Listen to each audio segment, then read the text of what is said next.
فاتحہ۔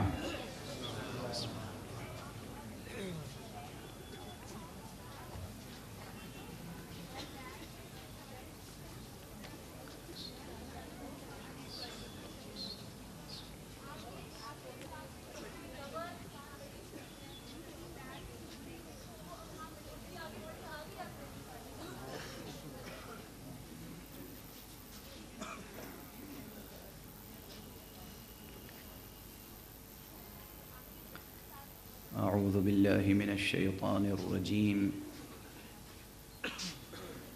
بسم اللہ الرحمن الرحیم،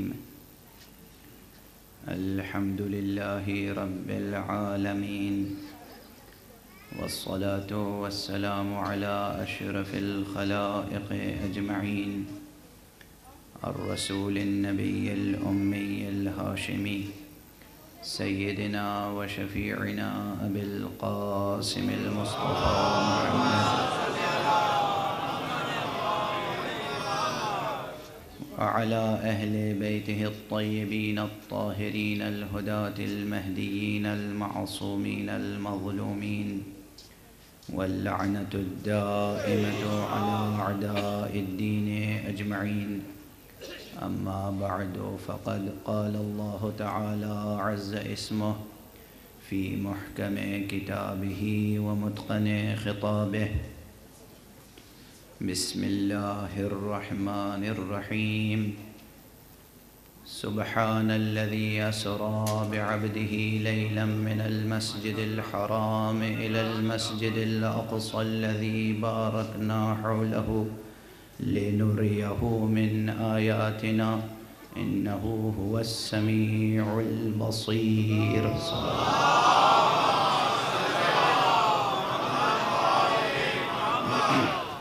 ایک مرتبہ اور بلند تر صلوات۔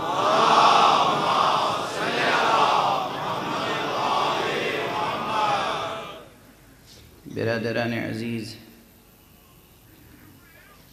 قرآن حکیم جو رب اکبر کا آخری منشور ہے انسانیت کے نام، اس کا ایک ایک کلمہ انسانوں کے لیے ہمیشہ قابل غور رہے گا۔ اس کے کسی ایک کلمے کے لیے بھی یہ کہنے کی گنجائش نہیں ہے کہ اس پر تو بہت گفتگو ہو چکی ہے، اب مزید گفتگو کی ضرورت نہیں ہے۔ وہ تمام موضوعات کہ جو قرآن مجید میں آ گئے ہیں، وہ تمام مضامین کہ جو قرآن مجید میں آ گئے ہیں، وہ تمام مطالب جو قرآن مجید کے دامن میں سمٹے ہوئے ہیں، وہ تمام مقاصد جو قرآن مجید کی نگاہ میں ہیں، وہ سب کے سب انسان کے لیے ہمیشہ ہر دور میں بامعنی رہیں گے۔ کسی ایک موضوع یا مضمون یا مطلب یا مقصد سے متعلق یہ نہیں کہا جا سکتا کہ اب یہ ہمارے آج کے دور میں اس مضمون پر گفتگو کی کیا گنجائش ہے۔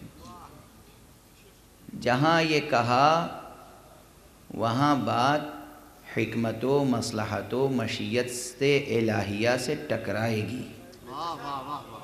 اگر یہ بات قیامت تک ہمارے لیے قابل غور نہ ہوتی تو اس کتاب میں جگہ نہ پاتی۔ یہ کتاب کہ جو قیامت تک کے لیے ختم نبوت کی امانت دار ہے، یہ کتاب بھی ختم نبوت کی امانت دار ہے، یہ کتاب بھی ختم نبوت کی ضمانت دار ہے۔ اگرچہ تنہا یہی امانت دار ختم نبوت نہیں ہے، تنہا یہی ضمانت دار ختم نبوت نہیں ہے۔ نبوت سرکار ختمی مرتبہ صلی اللہ علیہ وسلم ختم ہو گیا، سلسلہ وحی منقطع ہو گیا۔ رب اکبر کو جو کچھ کہنا تھا بندوں سے وہ اپنے حبیب کی زبانی کہلا چکا، لیکن اب جو کچھ بھی اس نے کہا ہے اس کا ایک ایک حرف، ایک ایک حرکت، ایک ایک سکون ہماری پوری توجہ چاہتی ہے۔ ایک ایک حرف توجہ چاہتا ہے، ایک ایک حرکت توجہ چاہتی ہے، ایک ایک سکون توجہ چاہتا ہے، ایک ایک آیت توجہ چاہتی ہے۔ یہی سعادت مندی ہے بشر کی کہ وہ جو کچھ بھی سوچے سوچنے کے لیے آزاد ہے، بس ایک پابندی یہ ہے کہ وہ اس کتاب کے بارے میں بھی سوچتا رہے۔ آزادی تو خود اس نے دی ہے، رب اکبر نے آزادی عطا فرمائی ہے۔ لوگ کہتے ہیں کہاں آزادی دی ہے؟ میں نے کہا آزادی سلب کہاں کی ہے؟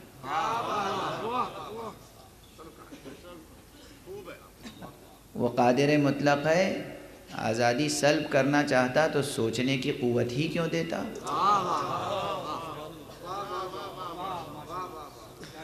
آزادی سلب کرنا چاہتا رب کریم تو ذہنوں میں سوالات ہی پیدا نہ ہوتے۔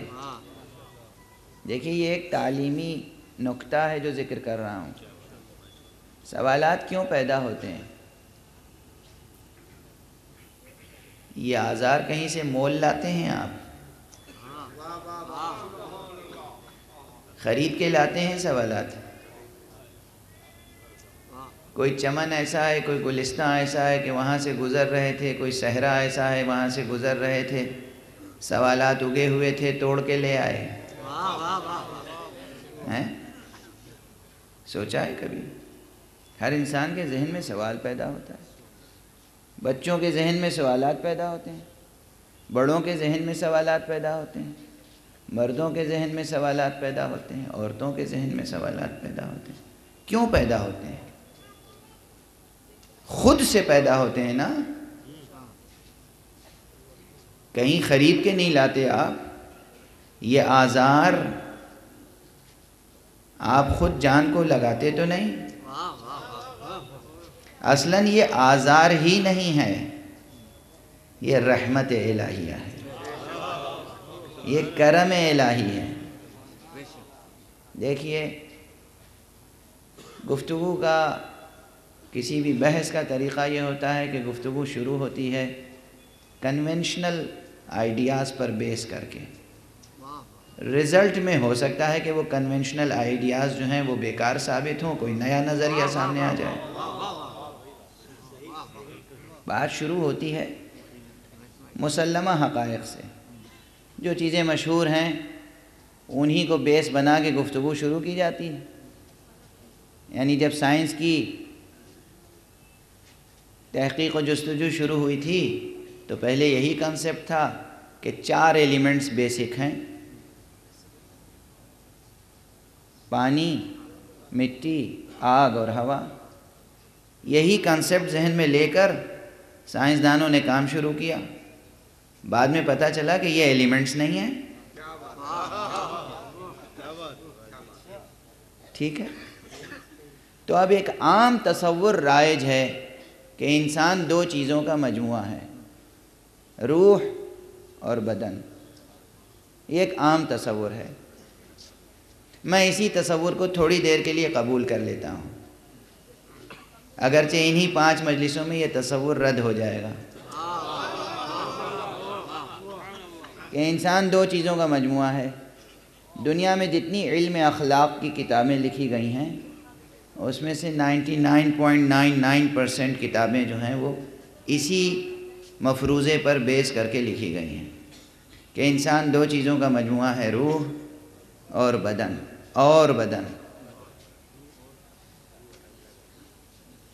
اور اس کے بعد یہ آرگومنٹ ہوتا ہے کہ جس طرح بدن کے کچھ تقاضے ہیں اسی طرح روح کے کچھ تقاضے ہیں۔ اور پھر وہ اخلاق کے صفات گنائے جاتے ہیں کہ یہ چیزیں ضروری ہیں، صحت جسمانی کے لیے یہ ضروری ہے، صحت روحانی کے لیے یہ ضروری ہے۔ اسی عام مفروضے کو قبول کرتے ہوئے میں یہ عرض کر رہا ہوں کہ جس طرح جسم کو طاقت کی ضرورت ہوتی ہے اور جسم کی طاقت کو برقرار رکھنے کے لیے غذا کی مسلسل ضرورت رہتی ہے، غذا جب تک جسم میں موجود غذا تحلیل نہ ہو جائے نئی غذا نہیں لی جا سکتی۔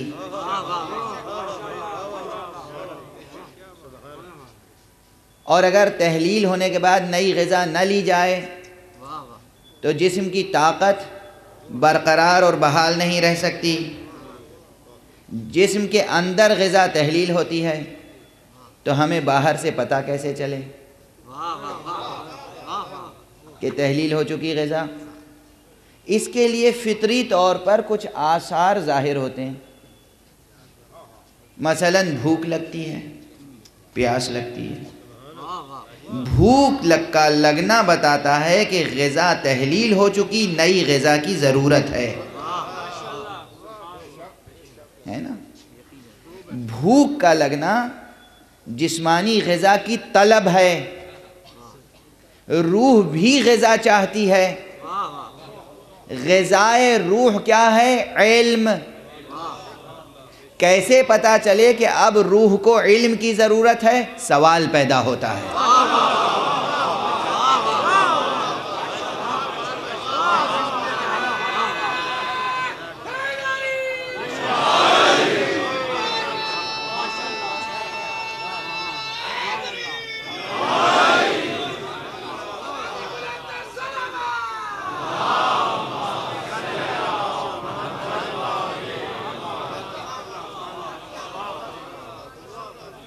سمجھ میں آئی بات؟ سوالات سے کبھی گھبرانا نہیں چاہیے، پریشان نہیں ہونا چاہیے۔ خواتین پریشان ہو جاتی ہیں، یہ سوال پیدا ہوتا ہے کہیں میں بے ایمان تو نہیں ہو جائیں گی، کہیں ایمان رخصت تو نہیں ہو رہا ہے۔ وسوسے پیدا ہوتے ہیں، سوالات پیدا ہوتے ہیں، ہونے دیجئے۔ سوال پیدا اس لیے ہو رہا ہے کہ یہ لطف الہی ہے، یہ کرم خداوندی ہے، یہ اس کا ربوبیت کا قانون ہے، تربیت کا قانون ہے۔ تربیت کا تکوینی قانون یہ ہے کہ اس نے علم کی طلب روح میں رکھ دی، اور سوالات اٹھتے رہتے ہیں تاکہ تم چین کی نیند سو نہ سکو جب تک کہ علم حاصل نہ کرو۔ صلوات پڑھے محمد والے میں۔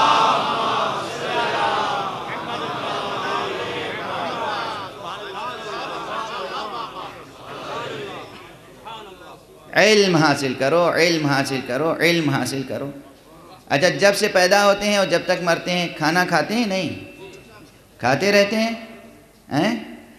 جس طرح جسم کی غذا ضروری ہے، اسی لیے تو ربی رحمت نے فرمایا تھا اطلبوا العلم من المہد الی اللحد، ماں کی آغوش سے لے کر قبر کی آغوش تک مسلسل علم حاصل کرو۔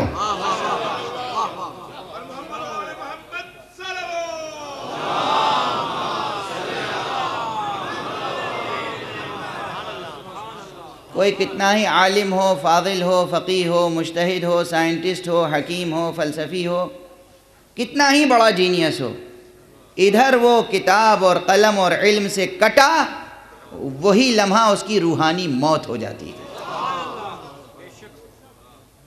روحانی موت۔ اسی لیے وہ ہستیاں جو دنیا میں آئیں، جو رات کی تاریکیوں میں پیٹھ پر روٹی کی بوریاں رکھ کر دروازہ کھٹکھٹا کے بھوکوں کو روٹیاں دیتی تھیں، وہ منبر پر آ کر کہتی تھیں سلونی سلونی قبل ان تفقدونی۔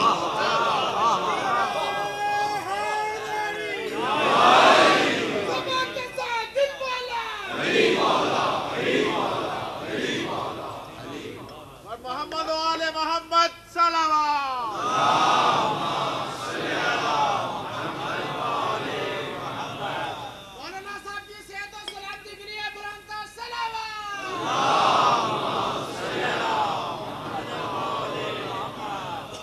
تو یہ ایک بہت بڑی بات ہے، کبھی بھی سوال سے نہ گھبرائیں، اور آپ کو تو گھبرانا ہی نہیں چاہیے۔ آپ کا امام وہ ہے جو کہتا ہے پوچھو۔ گھبرانا انہیں چاہیے جہاں تعلیم دی جاتی ہے خاموش رہو، مت پوچھو، کتابیں مت پڑھو۔ آپ کے ہاں تو کبھی یہ تعلیم ہی نہیں دی گئی۔ پوچھو، جتنا پوچھنا چاہو پوچھو، پڑھو، جو کچھ جس نے بھی لکھا ہے پڑھو۔ بچپن سے تعلیم آپ کو یہ دی جاتی ہے۔ ارے بھئی ہمارے مدارس کا نظام تعلیم یہی ہے۔ دیکھیے 2 قسم کے مدرسے ہیں دنیا میں۔ ایک مدرسے وہ ہیں کہ جہاں کہا جاتا ہے بس جو پڑھا دیا بس،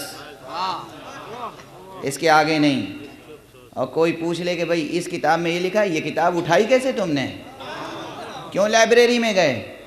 یہ کتاب گمراہ فرقے کی کتاب ہے، یہ کتاب گمراہ لوگوں کی کتاب ہے۔ اجے گمراہوں کی کتاب بھی پڑھو تو صحیح، تاکہ پتہ تو چلے گمراہی کہتے کسے ہیں۔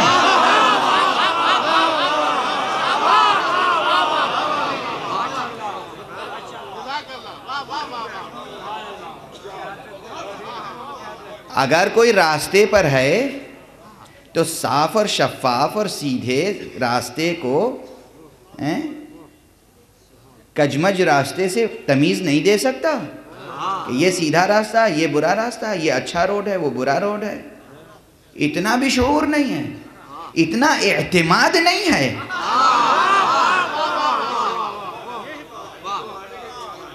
ہم کسے گمراہ کہیں؟ جسے اپنے راستے پر اعتماد نہ ہو یا جسے اپنے راستے پہ اعتماد ہو۔ تو ایک مدرسے وہ ہیں ہرگز مت پڑھو، دوسروں کی کتابیں مت پڑھو، بس اپنے مسلک کی پڑھو، گمراہ ہو جاؤ۔ ایک ہمارے یہاں تربیت کا نظام ہے، پڑھو، سب کو پڑھو، پڑھو، ساری کتابیں پڑھو، دیکھو کس نے کیا لکھا ہے۔ اس لیے کہ رب اکبر نے 2 انتظامات کیے ہیں تمہاری ہدایت کے لیے۔ باطن میں بھی نبی رکھا جس کا نام عقل ہے، اور ظاہر میں بھی عقل رکھا جس کا نام نبی ہے۔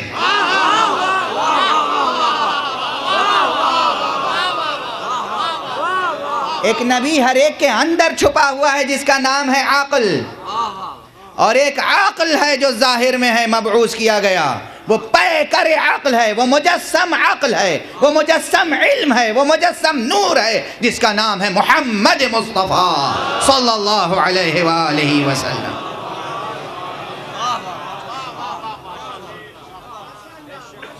سب کو پڑھو، دنیا کیا کہتی ہے، آئنسٹائن کیا کہتا ہے، نیوٹن کیا کہتا ہے، اسٹیفن ہاکنگ کیا کہتا ہے، جیکس بینوینسٹ کیا کہتا ہے، سائنٹسٹ کیا کہتے ہیں، سوشل سائنٹسٹ کیا کہتے ہیں، پروفیسر جان ڈیوی کیا کہتے ہیں، ہربرٹ اسپینسر کیا کہہ گئے، کانٹ نے عقل محض پہ کیا تنقید کی۔ سب دیکھو، سب پڑھو، جتنا حوصلہ ہو پڑھو، اور دیکھو تمہارا حوصلہ محدود نہیں ہے۔ اب دیکھیں کہاں کہاں سے باتیں ذہن میں آ جاتی ہیں۔ حوصلہ کسے کہتے ہیں معلوم ہے آپ کو؟ کبھی سوچا ہی نہیں ہوگا کہ یہ بھی پوچھ لوں گا میں۔ یہ کس زبان کا لفظ ہے؟ حوصلہ لفظ ہے عربی کا، ہے بڑی ہے، واو صاد، سے نہیں ہے، سین نہیں ہے، صاد لام اور آخر میں چھوٹی ہے، حوصلہ۔ یہ حوصلہ کہتے ہیں پرندے جو چگتے ہیں دانہ، تو ان کے پاس ایک چیز ہوتی ہے جسے اردو میں کہتے ہیں پوٹا، پوٹے میں وہ دانہ جمع ہوتا ہے، اس کو کہتے ہیں حوصلہ۔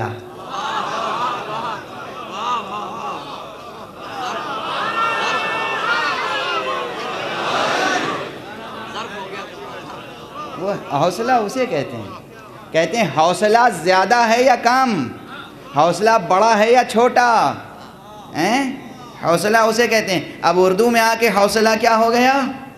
یعنی جتنی چیز سمیٹنے کی سمائی ہو وہ ہے حوصلہ۔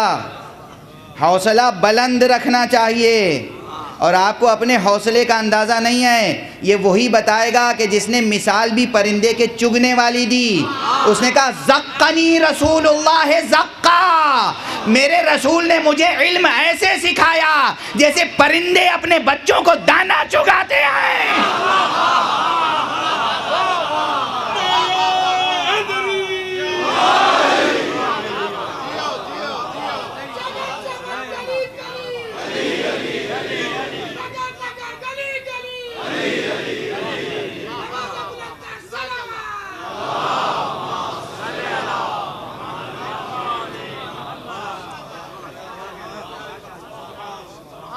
جس نے اعلان کیا کہ رسول اللہ نے مجھے ایسے علم چگایا ہے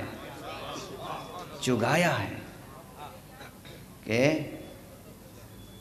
اچھا یہ لفظ کیوں استعمال کیا، یہ لفظ استعمال کیا، یہ تمثیل کیوں استعمال کی؟ علی نے استعمال کی. بعد خدا و رسول دنیا کا بلیغ ترین بشر،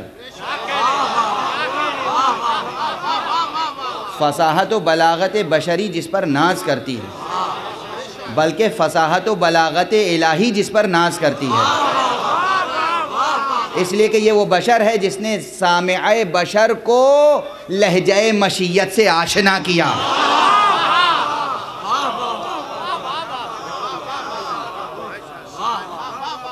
تو اس بشر پر مشیت ناز کرتی ہے، اس بشر کا لہجہ مشیت کو عزیز ہے. مشیت جب خلوتوں میں بولتی ہے تو اس کے لہجے میں بولتی ہے.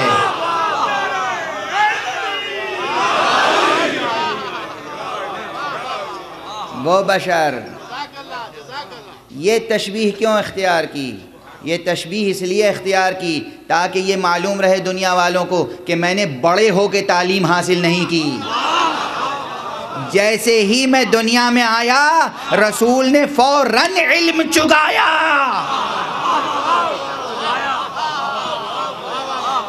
رسول نے بعثت کے بعد مجھے نہیں پڑھایا، بعثت سے پہلے پڑھایا. اب اگر رسول نے بعثت سے پہلے پڑھایا تو رسول خود بھی تو علم رکھتے ہوں گے. علی کا وجود دلیل علم مصطفیٰ ہے. صلوات پڑھنے محمد و آل محمد.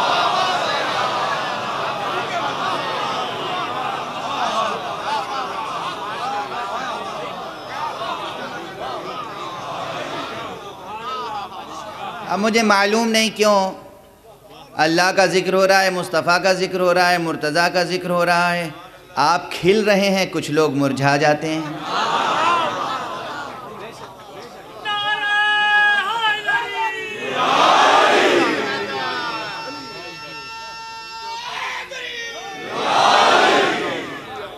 کچھ لوگ اس کے در پہ ہیں کہ مجلسیں ہی منعقد نہ ہوں.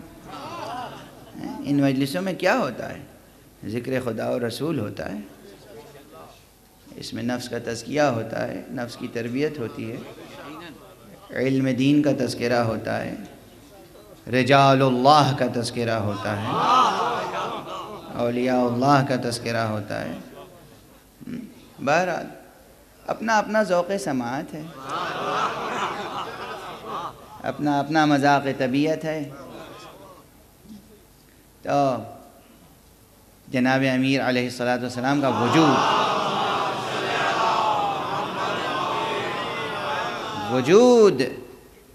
وجود علی دلیل علم نبی ہے. اس لیے کہ تاریخ نہیں جانتی کہ علی کا سوائے پیغمبر کے کوئی اور بھی استاد تھا. کوئی نہیں، کوئی جھوٹی سے جھوٹی روایت موجود نہیں ہے. علی نے ان سے سیکھا، ان سے سیکھا، ان سے کتابت سیکھی، ان سے خطابت سیکھی، ان سے شاعری سیکھی، نہیں، ان سے فلسفہ سیکھا، ان سے کلام سیکھا. جو کچھ سیکھا حبیب کبریا سے سیکھا، جو کچھ سیکھا. مگر ایک ادب تھا، جب تک حضور اس دنیا میں رہے علی نے سلونی کا دعویٰ نہیں کیا.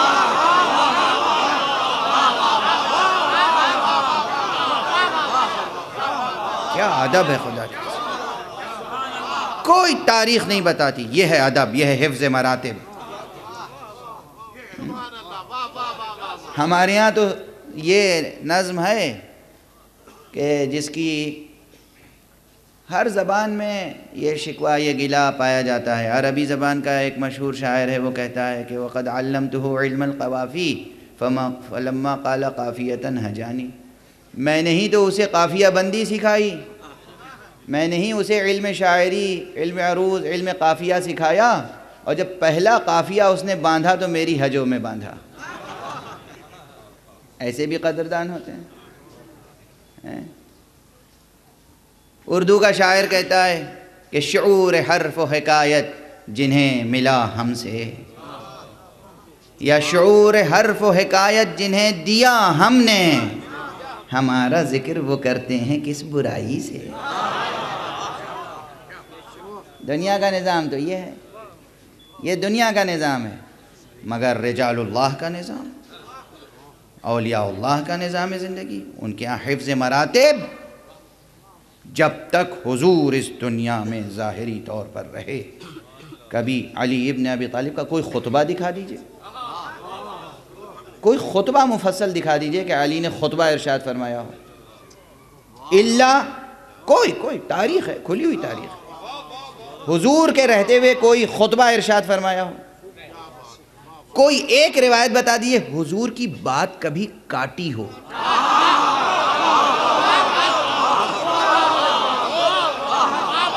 چیلنج ہے،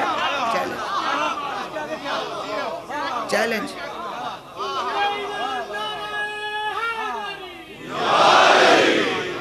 کوئی روایت دکھا دیجئے علی کی شان میں کہ علی نے کبھی لقمہ دیا ہو.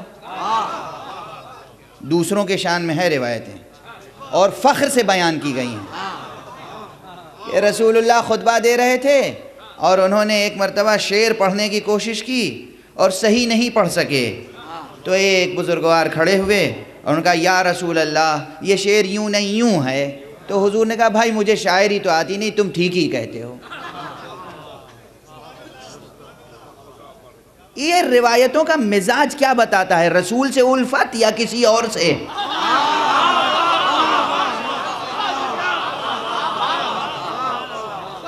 مزاج کیا بتاتا ہے؟ عشق کس سے ہے؟ ارادت کس سے ہے؟ محبت کس سے ہے؟ روایت کی زبان بولتی ہے، روایت کا مزاج بتاتا ہے کہ بیان کرنے والی کی نیت کیا ہے، اس کو پیغمبر سے کتنی ارادت ہے، حضور کا کتنا ادب ہے اس کے پیش نظر. نعوذ باللہ نعوذ باللہ نعوذ باللہ خاکم بدان. فرض کیجئے کہ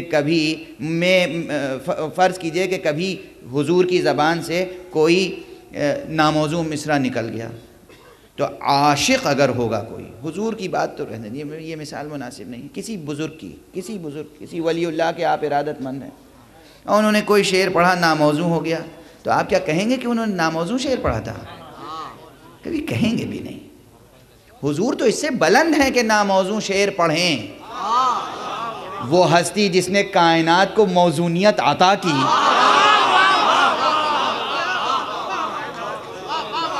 وہ ہستی جس نے زندگی کو حسن انتظام عطا کیا،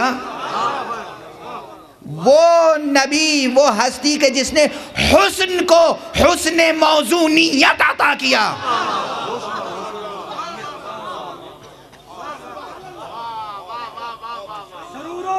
ڈلتا دکھائی دیتا ہے جسے حضور کا جلوہ دکھائی دیتا ہے. میں تیرے ورد کا کیسے یہ سلسلہ چھوڑوں، نظام زندگی رکتا دکھائی دیتا ہے.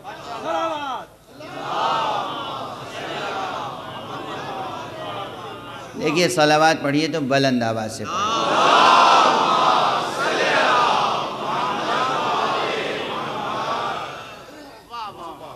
کہیں یہ بات میں نے کہی تھی، غالباً کراچی کے ڈیفنس لائبریری کے سیمینار میں کہی تھی کہ میں نے دنیا کے بڑے بڑے سیمینار اٹینڈ کیے ہیں، بڑے سمپوزیمز دیکھے ہیں، بڑی یونیورسٹیز میں گیا ہوں، بڑے انٹلیکچوئلز کے مجمع دیکھے ہیں.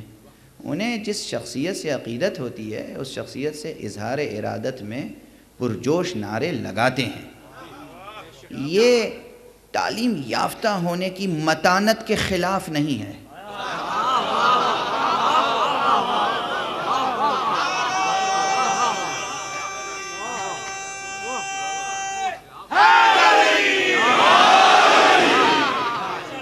ثقہ ہیں، متین ہیں، بلند آواز سے نعرہ نہیں لگا سکتے. رسول کا ذکر جب آئے تو بے اختیار پروردگار مداحی کرتا ہے. آپ بھی درود پڑھیں، ملائکہ درود پڑھتے ہیں جب بھی ذکر آئے، جب بھی ذکر آئے. مجھے معلوم نہیں جو لوگ دعوے دار ہیں کہ ہم بہت ادب کرتے ہیں رسول کا، کبھی ہم نے سنا نہیں کہ رسول کا نام آیا ہو فوراً زبان پہ درود آ گیا ہو بلند آواز سے. کیسا ادب ہے، کیسا ادب ہے. دل میں پڑھ لیتے ہیں. دل تک ادب رہا تو کیا ادب ہے. دل میں عشق ہوتا ہے، ظاہری زندگی میں ادب ہوتا ہے. عشق کا اظہار ادب ہے.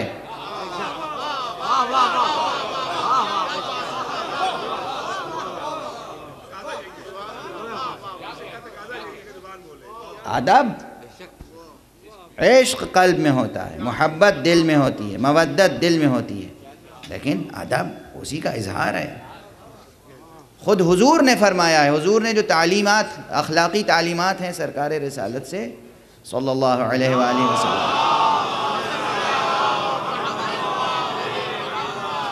اس میں آپ نے فرمایا کہ اگر تمہیں کسی سے محبت ہے تو اظہار کیا کرو، اسے بتاؤ کہ میں تم سے محبت کرتا ہوں. بتاؤ.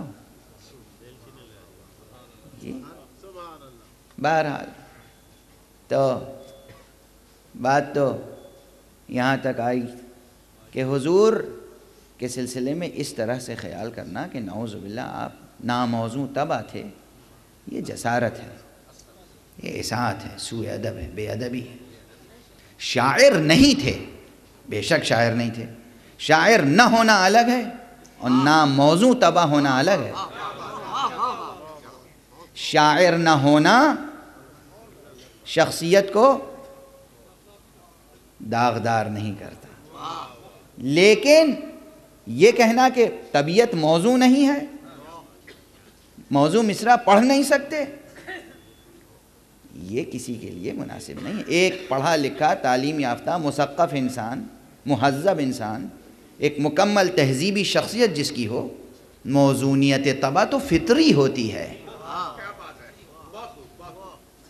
علم عروض والے نہیں جانتے کہ موزونیت کیا ہے، فطری چیز ہے یہ.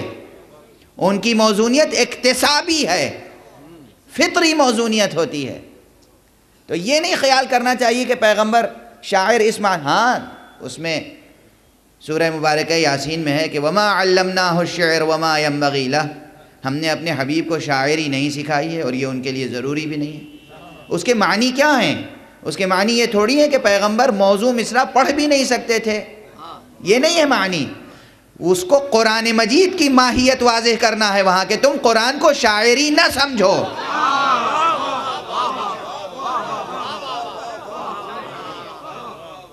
وہاں اہمیت قرآن کی واضح کرنا ہے.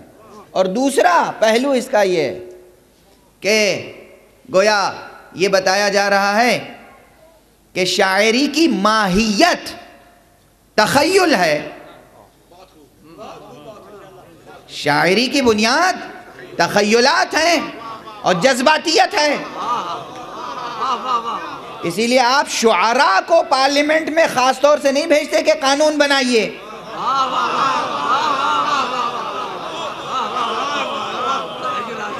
کسی بھی کنٹری میں یہ نہیں کہ جتنے گریٹ پوئٹس ہیں وہ سب جمع ہو جائیں ملک کا آئین دستور قانون بنانے کے لیے. وہ شاعری کر سکتے ہیں، وہ قانون بگاڑ تو سکتے ہیں، بنا نہیں سکتے. شاعری کر سکتے ہیں، شاعر ہیں. شاعری کی اپنی ایک، شاعری کا اپنا ایک رول ہے زندگی میں، وہ ہے تہذیب میں، ثقافت میں، وہ ہے اپنا ایک رول.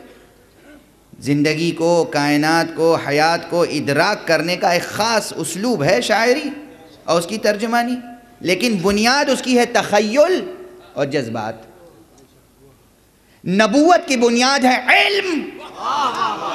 اور حکمت، وہ بھی اکتسابی علم و حکمت نہیں، خدا داد علم و حکمت۔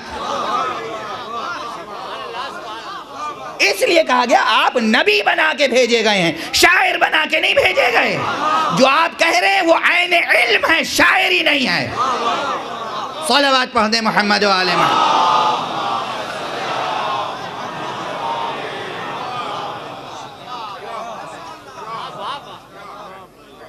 بہرحال اب بات سے بات نکلتی چلی جا رہی ہے اور گفتگو آگے بڑھتی چلی جا رہی ہے۔ ذکر حضور کا ہو رہا ہے، کیوں ہو رہا ہے؟ اس خمسہ مجالس میں ارادہ ہی یہ ہے کہ ذکر حضور کا ہو۔ اس سے پہلے میں نے ولایت پہ تقریریں کی اور یہ گزارش کی تھی کہ جب تک ولایت الہیہ سمجھ میں نہیں آئے گی اس وقت تک نہ ولایت مصطفیہ سمجھ میں آئے گی نہ ولایت علویہ سمجھ میں آئے گی، نہیں سمجھ میں آ سکتی۔ دیکھیے حقیقت ولایت کو منحصر کیا ہے ذات خدا میں۔ قرآن نے انما ولیکم اللہ ورسولہ والذین آمنوا الذین یقیمون الصلاة ویؤتون الزکاة وہم راکعون۔ انما، بس اور بس۔ انما کا حصر جانتے ہیں آپ کس قیامت کا ہے؟ انما کو عربی میں کہتے ہیں کلمہ حصر۔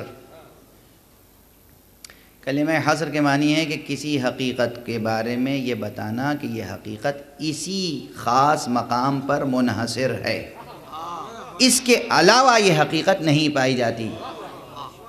اب حصر کی قسمیں ہیں، حصر استقرائی ہے، حصر عقلی ہے، حصر کی قسمیں ہیں۔ کلمہ حصر میں بظاہر 4 حرف ہیں، الف نون میم الف انما، بباطن 5 حرف ہیں۔ نون پر تشدید بھی تو ہے، انما۔ یہ انما کا حصر بڑا عجیب حصر ہے، 5 حصار ہیں۔ ولایت کے 5 حصار ہیں اور حصر ہے کس میں؟ انما ولیکم اللہ، بس اور بس اور بس اور بس اور بس۔ تمہارا ولی اللہ ہے، عز اسمہ وجل شأنہ، اللہ تمہارا ولی ہے۔ حقیقت ولایت منحصر ہے ذات خدا میں۔ اب یہ کون کون سے حصار ہیں؟ توحید کے کتنے مراتب ہیں؟ توحید کے بہت سے مراتب لوگوں نے ذکر کیے ہیں اپنے عرفانی صحیفوں میں، مگر 5 مراتب بہت اہم ہیں۔ توحید ذات، توحید صفات، توحید افعال، توحید عبودیت، توحید اطاعت۔ کوئی ہستی وجود نہیں رکھتی سوائے ایک ہستی کے، یہ ہے توحید ذات۔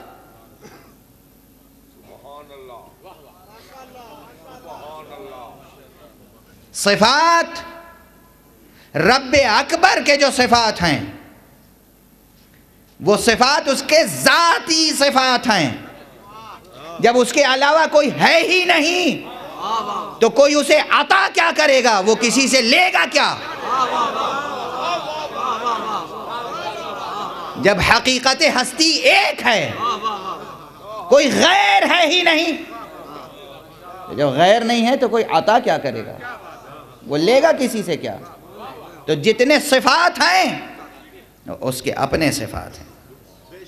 رحمانیت اس کی صفت ہے، رحیمیت اس کی صفت ہے، معبودیت اس کی صفت ہے، کرم اس کا صفت ہے، رزاقیت اس کی صفت ہے۔ اب صفات کے درجات ہیں۔ علم اس کی صفت ہے، قدرت اس کی صفت ہے۔ علم اس کی ذات سے الگ کوئی چیز نہیں ہے۔ ایک مکتب ہے پورا، میں کیا کروں؟ ایک پورا اسکول آف تھاٹ ہے، ایک پوری اکیڈمی ہے اسکولاسٹسزم کی، یعنی علم کلام کی، کہ جو اس کی تعبیر و تفسیر اس طرح کرتی ہے کہ اللہ کی ذات الگ ہے اپنی جگہ اور 8 صفتیں الگ ہیں، ہر صفتیں زائد بر ذات ہیں۔ زائد بر ذات ہے تو پھر 9 خدا مانیے.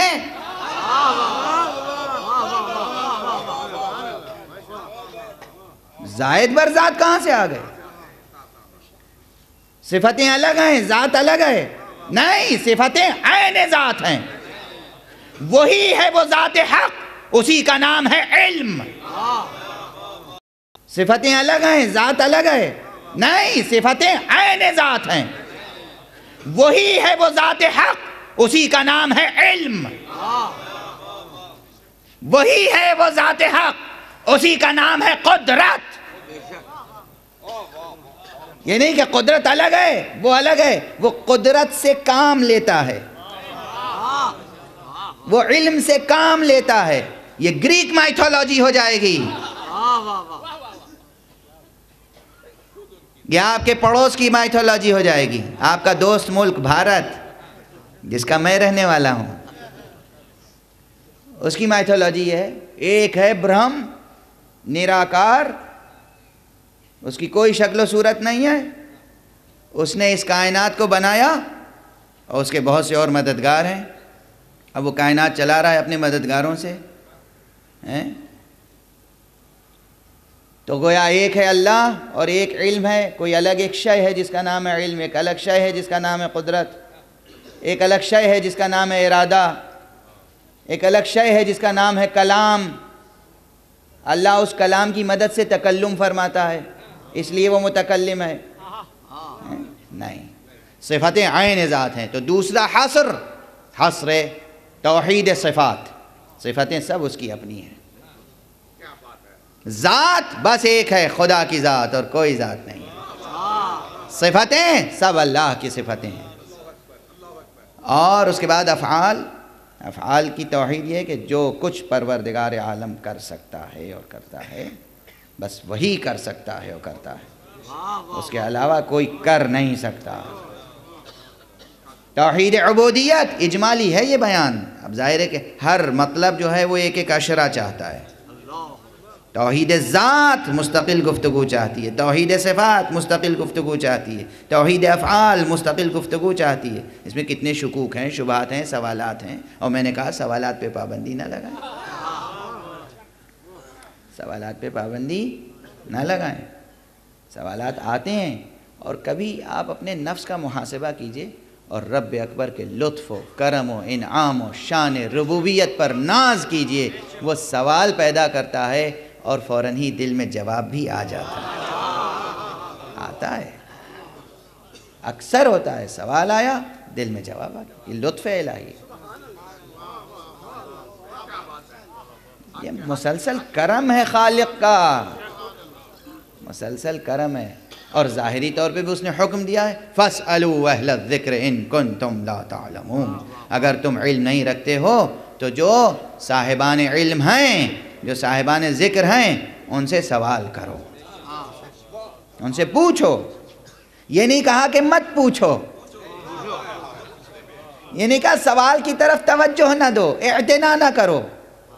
سوال تو خود پیدا کیا ہے اس نے ذہن کی ساخت ایسی بنائی ہے کہ اس میں سوالات ابھریں. وہ ایسا ذہن بھی بنا سکتا تھا کہ سوالات ہی پیدا نہ ہوتے. جیسے آسمان کو گنبد بے در بنایا، ویسے ہمارے ذہن کو ایک گنبد بے صوت و صدا بنا دیتا. کچھ نہ کچھ گونج اس میں رہتی ہے. یہ گونجتے ہوئے سوالات یہ طلب علم کے لیے اکساتے ہیں، ابھارتے ہیں، آگے بڑھاتے ہیں. بہرحال تو مفصل بیانات چاہیے توحید ذات کے لیے، توحید صفات کے لیے، توحید افعال کے لیے، توحید عبودیت. بندگی سوائے ایک ذات کے کسی کی بندگی نہیں ہو سکتی، ممکن نہیں ہے. مطلقاً بندگی بس ایک کی ہو سکتی ہے. یہ بھی اتنی سادہ بات نہیں ہے جتنی یقیناً کہہ دیا آپ نے. دنیا والے سمجھتے ہیں کہ جناب بندگی کی علامت سجدہ ہے، اور سجدہ صرف خدا کو کیا جا سکتا ہے. اس میں کوئی شک نہیں. اس وقت ہم جس شریعت کے پابند ہیں، سجدہ سوائے وحدہ لا شریک کے کسی کو نہیں جائز ہے. رکوع سوائے وحدہ لا شریک کے کسی کے لیے جائز نہیں، قیام سوائے وحدہ لا شریک کے کسی کے لیے نہیں جائز ہے، یعنی صلاۃ نماز سوائے وحدہ لا شریک کے کسی کے لیے جائز نہیں ہے۔ اس وقت ہم جس شریعت کے پابند ہیں، لیکن اس کا حکم اگر بدل جائے تو ہم شریعت کے پابند ہوں گے یا حکم کے؟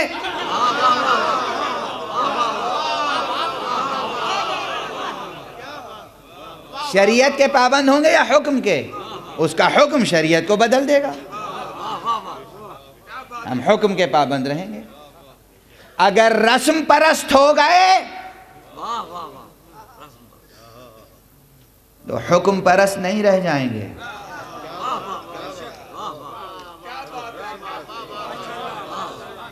اور پھر وہ اختلافات پیدا ہوں گے جو ازل میں ہوئے تھے۔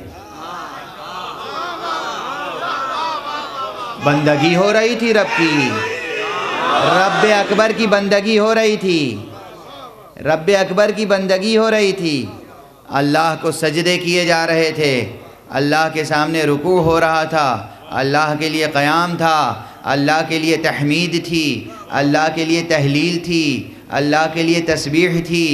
کوئی فرشتوں کی صف لا الہ الا اللہ کہہ رہی ہے تو بس لا الہ الا اللہ کہہ رہی ہے، کوئی سبحان اللہ کہہ رہی ہے تو سبحان اللہ کہہ رہی ہے، کوئی الحمدللہ کہہ رہی ہے تو الحمدللہ کہہ رہی ہے، کوئی رکوع میں ہے تو مدام رکوع میں ہے، کوئی سجود میں ہے تو مدام سجود میں ہے۔ ملائے اعلیٰ کا بھی کیا منظر ہے، کس قدر مرتب، کتنا حسین، کتنا جمیل، کتنا بولتا ہوا، کتنا خاموش۔ کس خطیب میں طاقت ہے اور کس شاعر میں ہمت ہے اور کس ادیب میں یہ ہنر کہ ملائے اعلیٰ کی تصویر کشی اور منظر نگاری کر سکے۔ وہی جانتا ہے کہ اس نے کتنا حسین اپنا دربار سجایا ہے، مگر کبھی کبھی وہ حکم دے کر اس دربار میں ایک حشر برپا کر دیتا ہے۔ وہ کہتا ہے آدم کو سجدہ کرو،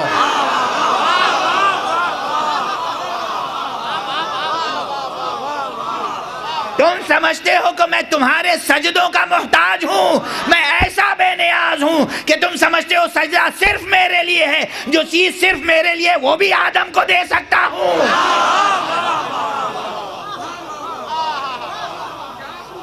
اب جو رسم پرست ہو چکا تھا،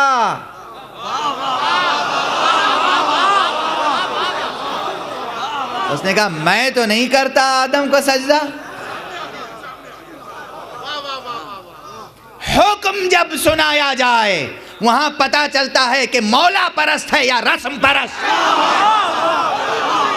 صلوات پڑھ دیں محمد و آل محمد۔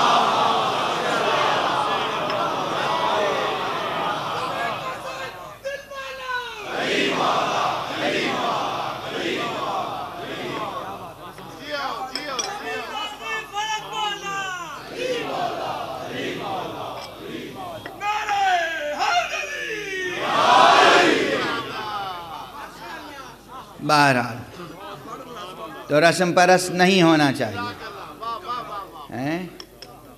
اس نے انکار کیا سجدے سے، انجام آپ کو معلوم ہے، انجام آپ کو معلوم ہے۔ یہ جملہ آپ کے لیے بھی ہے، ہر ایک کے لیے ہے، میرے لیے بھی ہے، آپ کے لیے بھی۔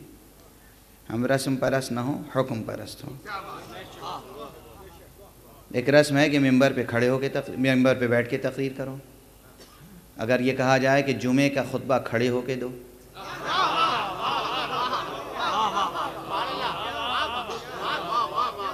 یہاں بولتے ہیں بیٹھ کر، جب چپ ہوتے ہیں تو کھڑے ہوتے ہیں، اور جمعے میں اس کے برعکس ہے، بولتے ہیں کھڑے ہو کر، چپ ہوتے ہیں تو بیٹھ جاتے ہیں۔ اب رسم پرست رہیں یا حکم پرست؟ حکم پرست۔ اچھا ابھی یہ مرتب ممبر ماشاءاللہ اچھا ڈیزائن کیا ہوا رکھا ہوا ہے، کسی میدان میں مجلس ہو اور کجاؤں کا ممبر بنایا جائے،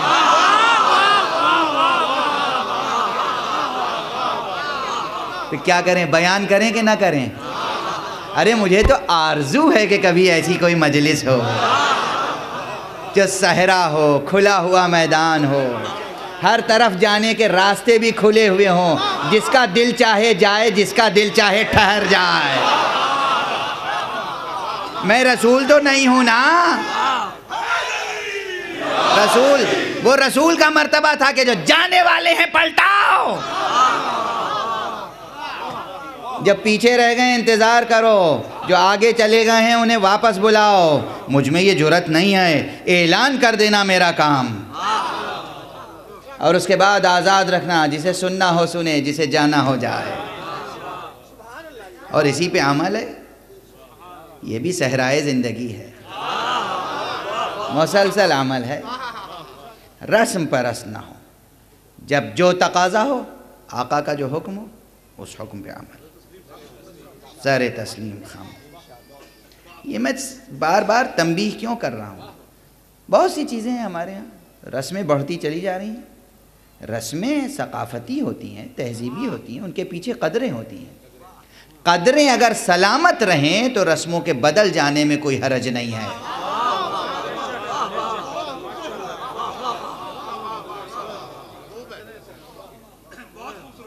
بہت بڑا سماجی فلسفہ عرض کر رہا ہوں. رسمیں قدروں کی ترجمان ہوتی ہیں، جیسے لفظیں معانی کی ترجمان ہوتی ہیں. معنی میرے ذہن میں ہے، ظاہر کیسے ہوگا؟ لفظوں سے. لفظ کیا ہے؟ وہ کسی رسم الخط میں لکھا جائے گا. یعنی معنی کو رسم چاہیے. رسم کہتے ہیں تصویر کو عربی میں. عربی میں رسم کہتے ہیں تصویر کو. معنی کو تصویر دے دیتا ہے لفظ، جذبے کو تصویر دے دیتی ہیں رسمیں. خوشی ہے، آپ کسی کو گلدستہ پیش کر رہے ہیں، یہ گلدستہ پیش کرنا خوشی کی تصویر ہے.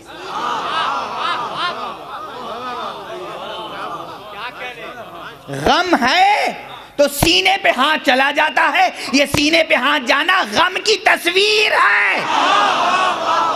اب بتاؤ کسے غم سبت نبی ہے، کسے نہیں ہے؟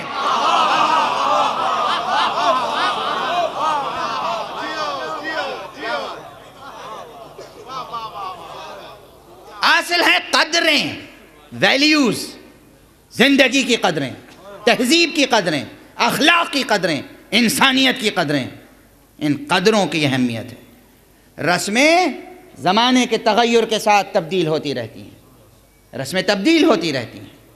قدروں کو نہیں مٹنا چاہیے. آج دوسری دنیا ہے، کل دوسری دنیا تھی. رسم بدل سکتی ہے. قدریں پامال نہ ہوں تو رسم پرست نہ ہوں، قدروں کے امانت دار اور محافظ ہوں، اور حکم مولا کے اطاعت گزار، حکم پرست. میں کیوں کہہ رہا ہوں کہ ازل کا منظر کبھی بھولنا نہیں چاہیے.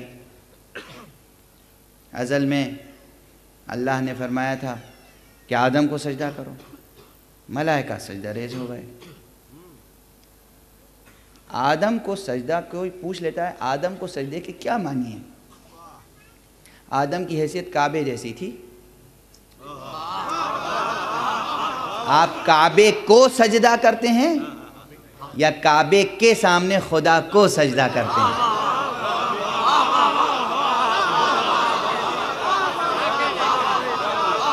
مسلمان کیا کرتا ہے؟ اگر مسلمان کعبے کو سجدہ کرتا ہے تو بت پرست ہے. پتھر کی عمارت کو سجدہ کر رہا ہے، حجر اسود کو سجدہ کر رہا ہے.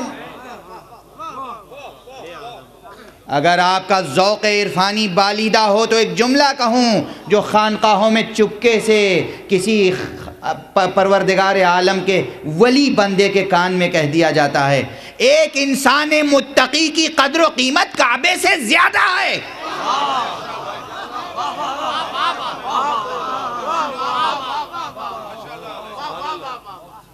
ایک انسان متقی، ایک انسان متقی، ایک انسان خدا شناس.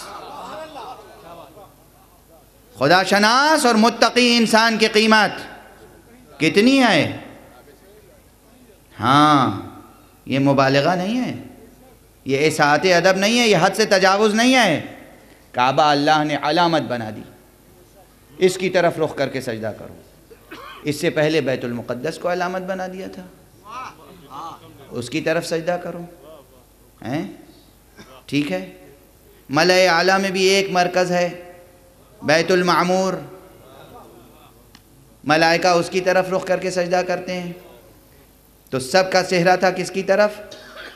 بیت المعمور کی طرف. بیت المعمور کی طرف. بیت المعمور کی طرف. سب سجدہ کرتے تھے ایک بیت کی طرف. اس نے بیت کی طرف سے رخ ہٹا کے ایک بشر کی طرف کر دیا.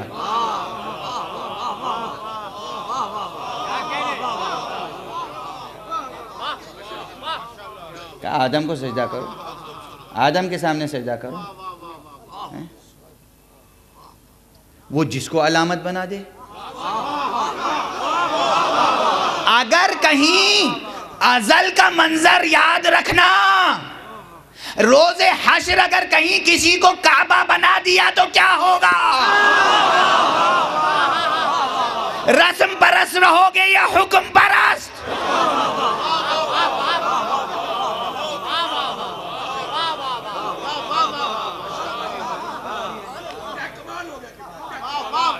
میں کچھ نہیں کہہ رہا ہوں.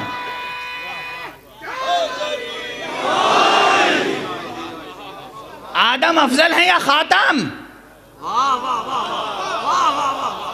کون افضل ہے؟ خاتم. خاتم بہت افضل ہے آدم سے. خاتم کی گود میں جو پلا اس کے لیے خاتم نے کہا علی بمنزلۃ الکعبہ. علی کی مثال کعبے جیسی ہے. یہ کہہ کے بہت سے مسئلے حل کر دیے. ساری دنیا سے لوگ کعبے کی طرف آتے ہیں, کعبہ کسی کی طرف نہیں جاتا.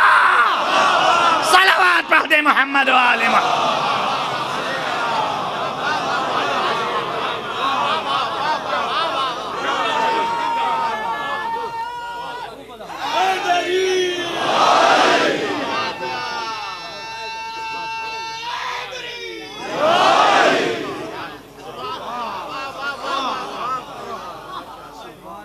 علی بمنزلۃ الکعبہ. علی کی منزلت کعبے جیسی ہے. پیغمبر تو اس سے بہت بلند ہے. پیغمبر کے تصدق میں کعبہ بنا. کعبے کے تصدق میں مصطفیٰ ہیں یا مصطفیٰ کے تصدق میں کعبہ؟ مسلمان کیا سمجھتا ہے؟ کیا سمجھتا ہے؟ آزمائیے اپنی فکروں کو, تولیے پر رکھیے, جذبات کو, معرفت کو, عقیدت کو, اعتقاد کو. محمد مصطفیٰ افضل ہیں صلی اللہ علیہ وآلہ وسلم یا کعبہ؟ اگر کعبے کی حرمت پیغمبر سے زائد ہے تو پیغمبر اگر پاک نہ کرتے کعبے کو, بت شکنی نہ فرماتے تو اچھا دیکھیے شخصیتوں میں تعلق کیسا ہوتا ہے. بت توڑے علی نے, ہم بت شکن مانتے ہیں محمد کو.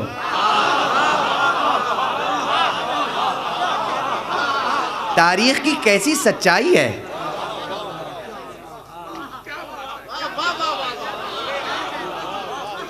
کیسی سچائی ہے تاریخ کی.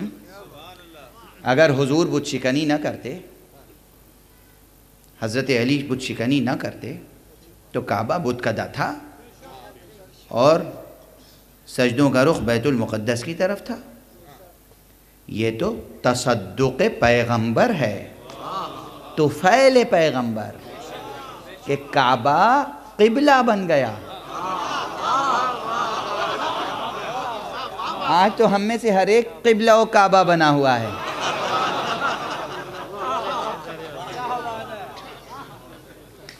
مگر نہ قبلہ ہے نہ کعبہ.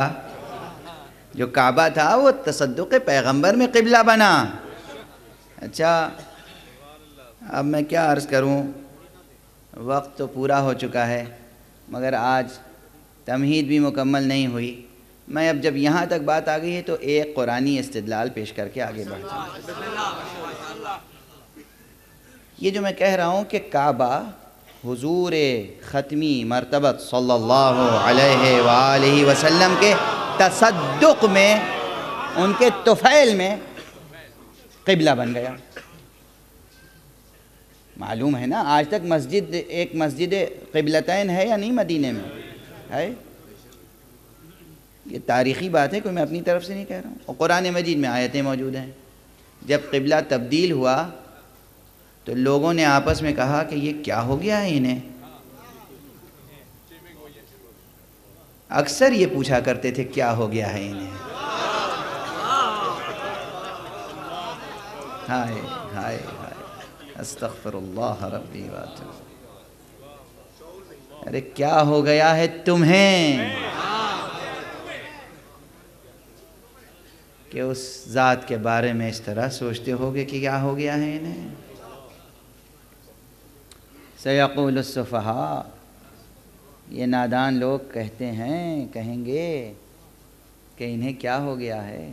ما ولاہم عن قبلتہم التی کانوا علیہا، یہ انہوں نے کس چیز نے، ما ولاہم کس بات نے، کس شے نے، کس چیز نے، کس امر نے ان کو اس قبلے کی طرف سے دوسرے قبلے کی طرف موڑ دیا جس قبلے کی طرف یہ پہلے نماز پڑھ رہے تھے.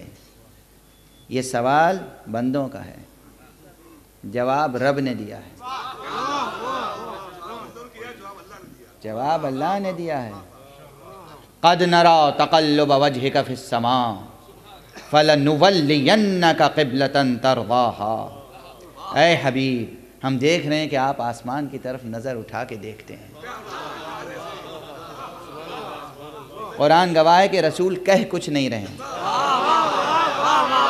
اگر رسول نے دعا کی ہوتی تو قرآن کہتا کہ تم نے دعا کی، میں نے قبول کی.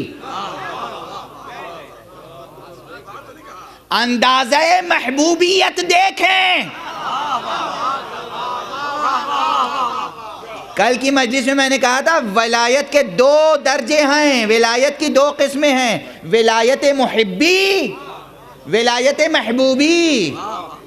ولایت محبی یہ ہے کہ چاہنے والا چاہ رہا ہے، چاہت ہماری ہے، ہم خدا کو چاہتے ہیں، اس لیے ہمیں اس کی بندگی کرنی چاہیے، اطاعت کرنی چاہیے، اس کی رضا کی جستجو کرنی چاہیے، اس کی خوشنودی تلاش کرنی چاہیے، دیکھنا چاہیے ہر امر میں کہ اس کی مرضی ہے یا مرضی نہیں ہے، اگر ہم اسے چاہتے ہیں.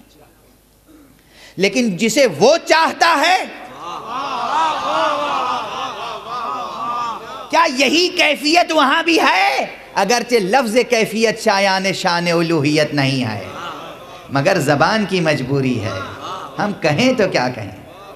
کیا یہ بات وہاں بھی ہے کہ وہ جسے چاہتا ہے اس کی خوشنودی بھی دیکھتا ہے؟ کیا مقام! اللہ رب العزت، حضرت حق سبحانہ و تعالی. لیکن اس کی بزرگی دیکھیں، بزرگی کہتے کسے ہیں؟ بزرگی وہ ہوتی ہے جو شفقتوں سے کم نہیں ہوتی. یہ چھوٹے لوگ ہوتے ہیں کہ جو کسی کا احترام کر کے سمجھتے ہیں کہ میں چھوٹا ہو گیا. جو بڑا ہوتا ہے وہ بڑائیاں تقسیم کرتا رہتا ہے اور اس کی بڑائی میں کوئی کمی نہیں آتی. جو عالم ہوتا ہے وہ علم تقسیم کرتا رہتا ہے، اس کے علم میں کمی نہیں آتی. حدیث ہے علم جتنا خرچ کرو گے بڑھے گا. وہ عالم ہے، وہ قادر ہے، وہ رب ہے حق سبحانہ و تعالی. سب اس کی رضا چاہتے ہیں. رب شرک نہیں آئے، کفر نہیں آئے. قرآن کی آیت پڑھ رہا ہوں، قرآن کی کیا آیت ہے؟ قد نرى تقلب وجهك في السماء. میں دیکھ رہا ہوں، ہم دیکھ رہے ہیں، ہم دیکھ رہے ہیں، نرا ہم دیکھ رہے ہیں. یہاں ٹھہر کر ہم کی تشریح کر دوں.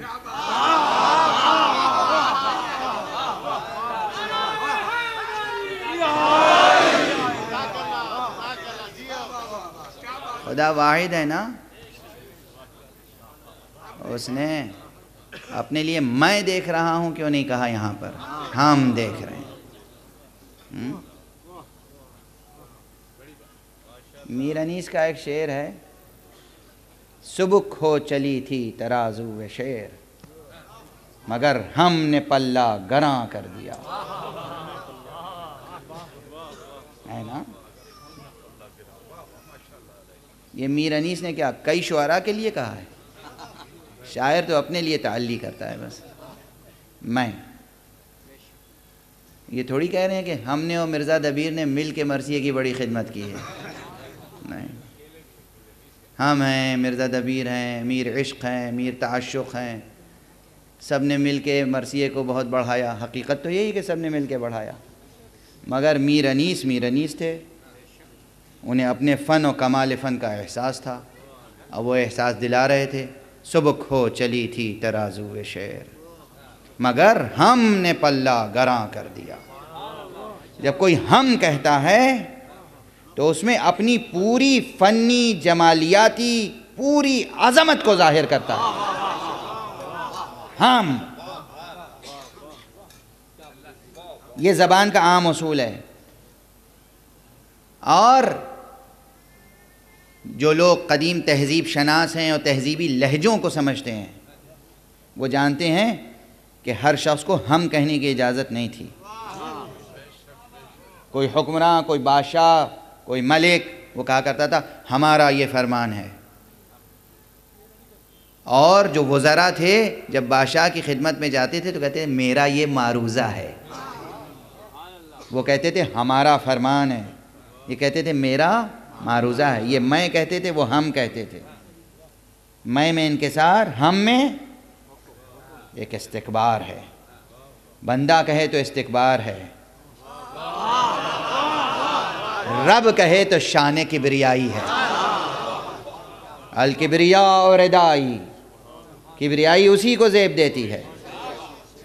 تو جب وہ ہم کہتا ہے بعض مقامات پر تو اس کے معنی ہے کہ دیکھو ہمارے صفات جلال، ہمارے صفات جمال، ہمارے صفات کمال، ہماری حقیقت جانتے ہو. ہم دیکھ رہے ہیں، ہم دیکھ رہے ہیں. کیا دیکھ رہے ہیں؟ کہ تم ہماری طرف دیکھ رہے ہو. قد نرى تقلب وجهك في السماء، آسمان کی طرف آپ رخ کر کے دیکھ رہے ہیں. فَلَنُوَلِّيَنَّكَ قِبْلَةً تَرْضَاهَا، اب ہم آپ کو ایسے قبلے کی طرف موڑ دیں گے جس سے آپ راضی ہو جائیں گے.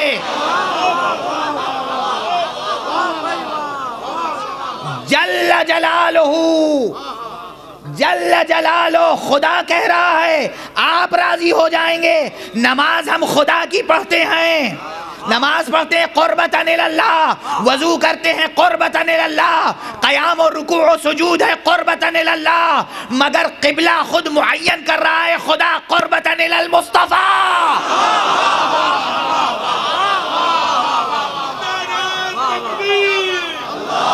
حدیث نہیں ہے، آیت ہے، آیت ہے. کہنا چاہیے تھا نا میری اب مرضی یہ ہے کہ بیت المقدس کی طرف نہیں بلکہ خانہ کعبہ کی طرف رخ کر کے نماز پڑھیں. میں اسی میں راضی ہوں. اب میں آپ کو ایسے قبلے کی طرف موڑ دیں گے کہ جس سے آپ راضی ہو جائیں گے. یہ رب اکبر کی شان شفقت ہے اور یہ محمد کی شان محبوبی.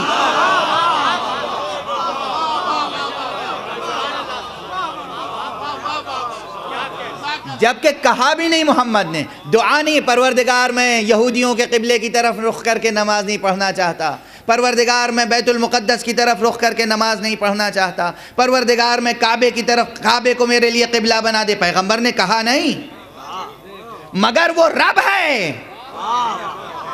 انہوں نے اٹھا کے چہرہ اسے دیکھا اور اس نے ان کے دل کی تمنا کو دیکھ لیا.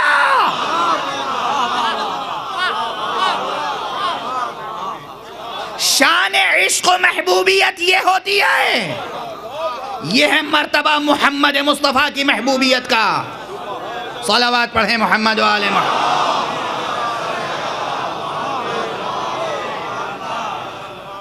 آپ راضی ہو جائیں گے.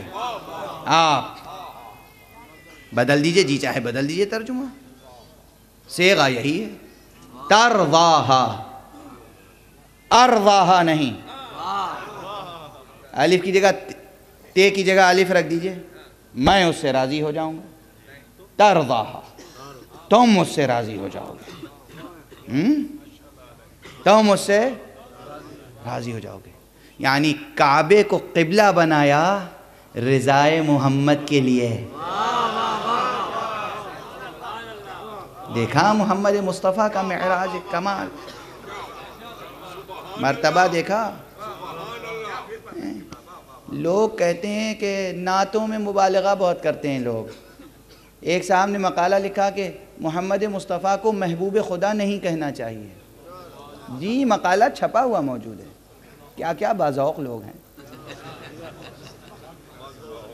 ایسے مقالے پڑھ کے میرا بلڈ پریشر جو ہے وہ ڈسٹرب ہو جاتا ہے، کمزوری ہے میری۔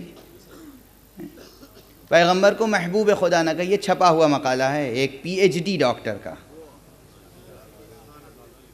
پی ایچ ڈی ہیں، ڈاکٹر ہیں، دانشور ہیں۔ اب ایسے ہی دانشوروں پہ مجھے دانشور کے کلمے کی سندھی وکچھید کی ضرورت پڑ جاتی ہے۔ ارے بھائی ہندی ویاکرن کی یہ ایک اصطلاح ہے، ہندی گرامر کا ایک لفظ ہے، یعنی فک کے اضافت کو توڑ کے دیکھتے ہیں کہ یہ لفظ ایک ہے یا دو لفظوں سے مل کے بنا ہے۔ دانشور ایک لفظ نہیں ہے، دانش ایک لفظ ہے، اس میں واو رے لگا دیا ور ہو گیا، بالکل اسی طرح جیسے جانور ہے۔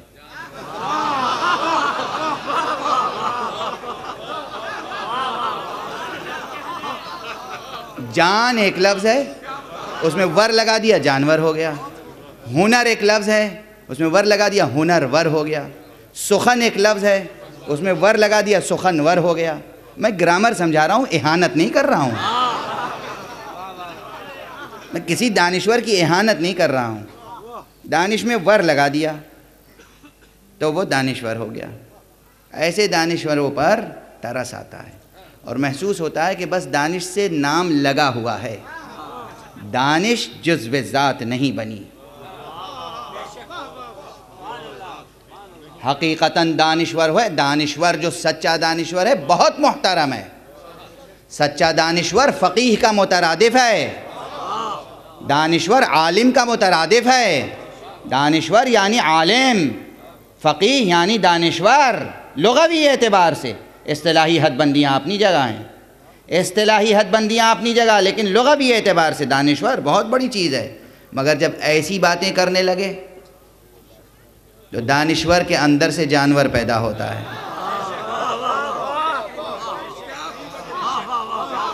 کہتے ہیں رسول کو محبوب خدا مت لکھیے، اور وہ جو محبوبیت کے تقاضے ہیں اس میں غلو ہو جاتا ہے، شان الوہیت گھٹ جاتی ہے۔ شان الوہیت گویا ناپ لی ہے کہ گھٹ جاتی ہے۔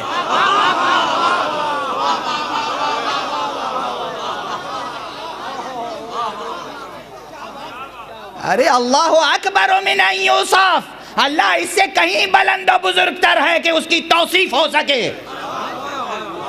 وہ گھٹ ہی نہیں سکتا، چاہے اس کے بندے جتنے بڑھ جائیں،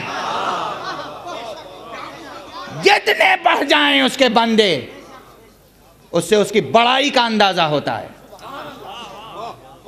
یہ اس کی شان رحمت ہے، اس کی کبریائی کی ایک پر شفقت ادا ہے یہ، کہ اس نے کہا کہ مصطفیٰ تمہارا دل چاہتا ہے کہ کعبہ قبلہ ہو جائے، میں بنائے دیتا ہوں۔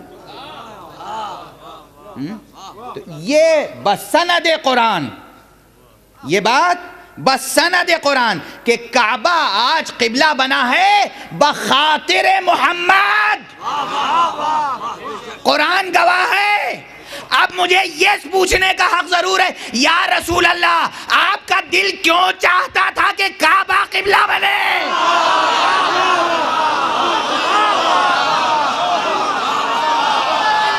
اتنا پوچھنے کا حق ہے نا آقا۔ ارے مکے نے بڑی اذیتیں دی، مکے نے آپ کو جینے نہ دیا۔ آقا صحن حرم میں آپ کے اوپر حالت نماز میں خس و خاشاک ڈالا گیا، بے ادبی کی گئی، خانہ کعبہ میں بت رکھے ہوئے تھے۔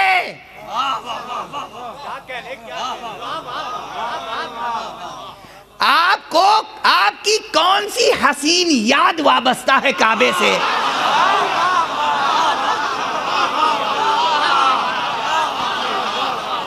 آقا وہ کون سی حسین یاد ہے جو کعبے سے جڑی ہوئی ہے، جو دل میں چھپی ہوئی ہے، جسے کوئی سمجھ نہیں پا رہا ہے سوائے اس کے؟ اب میں کیا کروں؟ ایک ہی موقع ہے جب محمد مسکرائے ہیں، ایک ہی موقع ہے جب محمد کعبے کے سامنے کھڑے ہو کے مسکرائے ہیں، جب دروازہ کھلا ہے 3 دن کے بعد اور بنت اسد علی کو لے کے نکلی، علی نے بند آنکھیں کھولی، محمد عربی کو دیکھا، ادھر بچہ مسکرایا، ادھر مصطفیٰ مسکرائے، مسکرا کے ہاتھ بڑھایا، بچہ ہمک کے آغوش محمد میں آیا اور کہا اشہدو ان لا الہ الا اللہ واشہدو ان محمد رسول اللہ۔ مصطفیٰ کھل کے گلاب بن گیا۔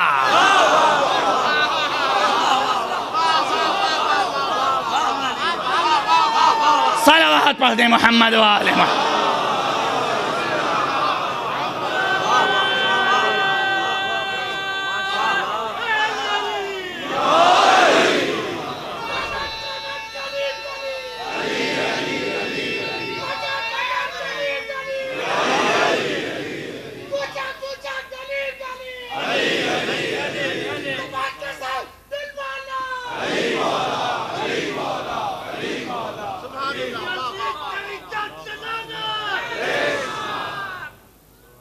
میری تقریر آگے بڑھنے دیں۔ دیکھیے میں دست ادب جوڑ کے عرض کر رہا ہوں، اسلام میں تبرہ جزو دین ہے، مگر تبرہ کرنے کی چیز ہے، کہنے کی نہیں۔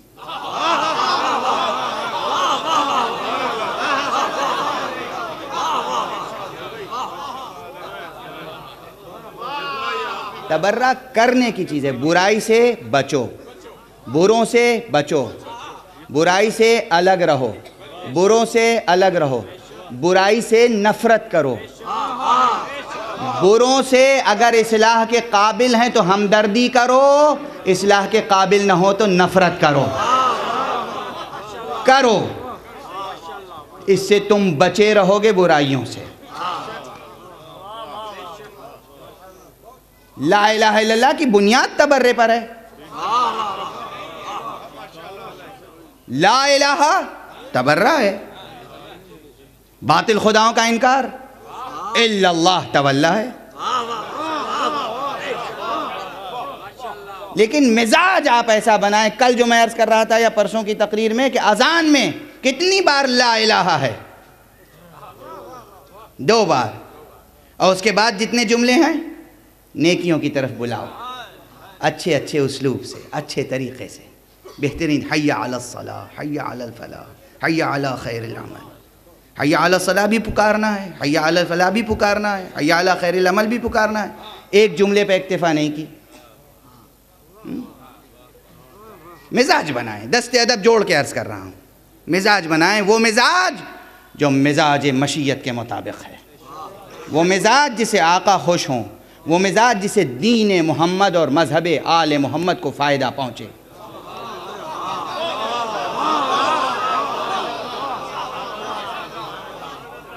وہ مزاج جس سے انسانیت کو فائدہ پہنچے، وہ مزاج جس سے روح کی تشنگی بجھے، وہ مزاج۔ بہرحال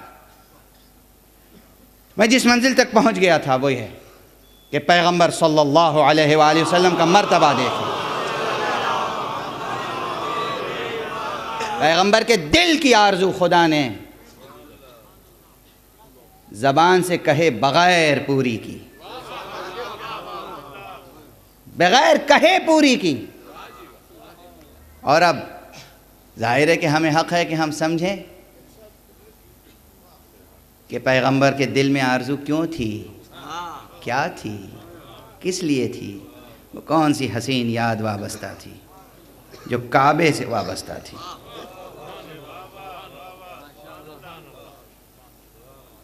میں نے وعدہ کیا ہے کہ اس خمسے میں بندگی، معراج بندگی اور حقیقت معراج نبوی پہ گفتگو ہوگی۔ آج جو آیت پڑھی میں نے وہ بھی وہی آیت ہے جو معراج و اسراء سے متعلق ہے، لیکن آج تو میں نے ترجمہ بھی نہیں کیا اور گفتگو آگے بڑھتی رہی، اس لیے آج کی پوری گفتگو تمہید ہے۔ لیکن آج بھی یہ نہیں کہ میں نے معراج کا مضمون چھیڑا نہ ہو۔ پہلی بات تو یہ ہے کہ ہمارا معراج، ہمارے لیے معراج ذکر ہے، ذکر مصطفیٰ۔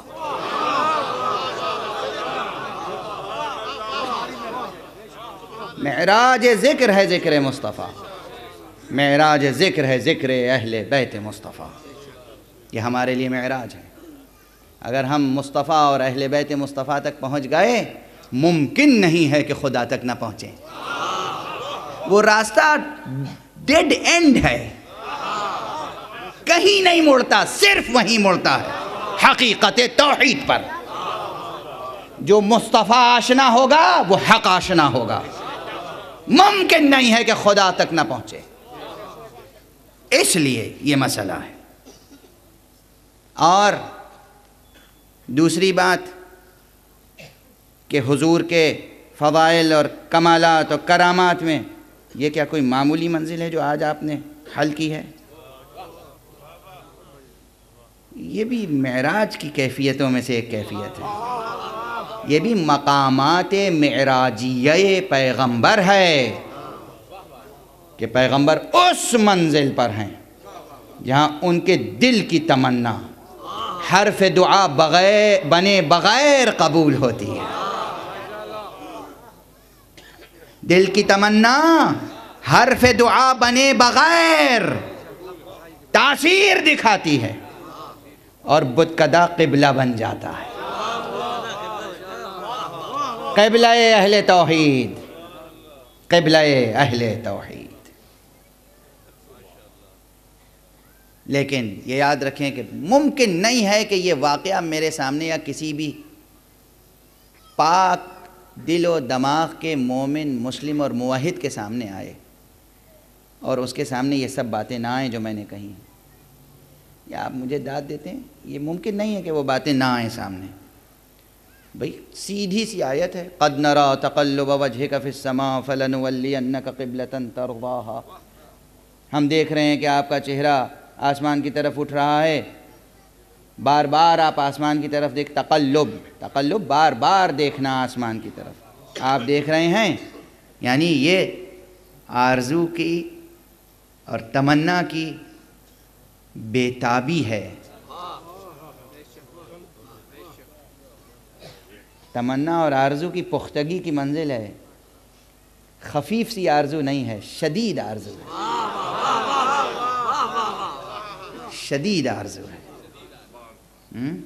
بار بار دیکھ، تقلب لفظ ہے قرآن کا، تقلب وجهك فی السماء، میں دیکھ رہا ہوں بار بار آسمان کی طرف آپ دیکھ رہے ہیں۔ فَلَنُوَلِّيَنَّكَ، ما وَلَّهُمْ کا جواب ہے فَلَنُوَلِّيَنَّكَ۔ کس چیز نے ان کا رخ پھیر دیا؟ ما وَلَّهُمْ عن قبلتہم التی کانوا علیہا، جس قبلے پر یہ تھے ادھر سے کس نے رخ موڑ دیا، کس نے رخ پھیر دیا؟ جواب ہے نولینک قبلۃ ترضاھا، ہم رخ پھیر رہے ہیں، ہم رخ موڑ رہے ہیں، لیکن موڑ رہے ہیں ہم تاکہ آپ راضی ہوں۔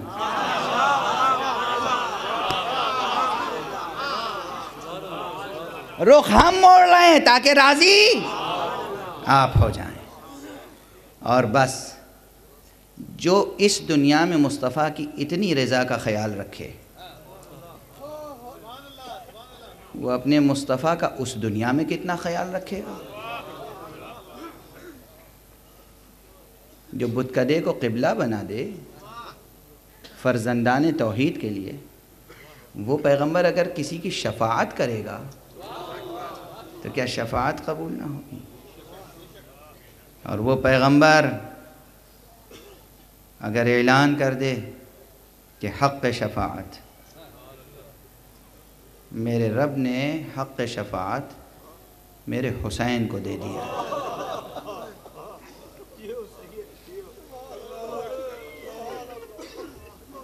اور اس لیے دیا کہ حسین نے وہ قربانی دی ہے اللہ کی راہ میں، توحید کی راہ میں. وہ قربانی دی ہے حسین نے کہ اس قربانی کے اجر میں اللہ نے مقام شفاعت دیا ہے. ہاں، یہاں پر شفاعت کی تفسیر کر دوں. مجھے مصائب کے 2-3 جملے کہنے ہیں، مگر شفاعت کے معنی 2 ہیں. ایک ہے شفاعت فی الدنیا، ایک ہے شفاعت فی الآخرہ. حسین شفیع ہیں، اس کائنات کے سب سے بڑے شفیع ہیں حسین. یہ مبالغہ نہیں ہے. محمد عربی کے بعد کائنات کے سب سے بڑے شفیع حسین ہیں.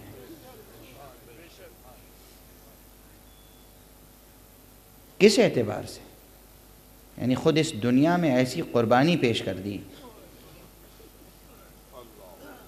کہ اب رشد و ہدایت کا راستہ سب کے لیے روشن ہو گیا. اب کوئی یہ نہیں کہہ سکتا کہ مجھے معلوم نہیں تھا کہ سچا راستہ کون سا ہے.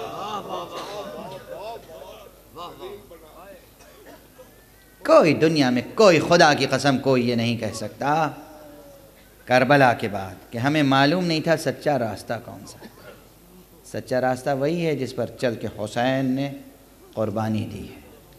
وہ سچا راستہ ہے، وہی سچا راستہ ہے.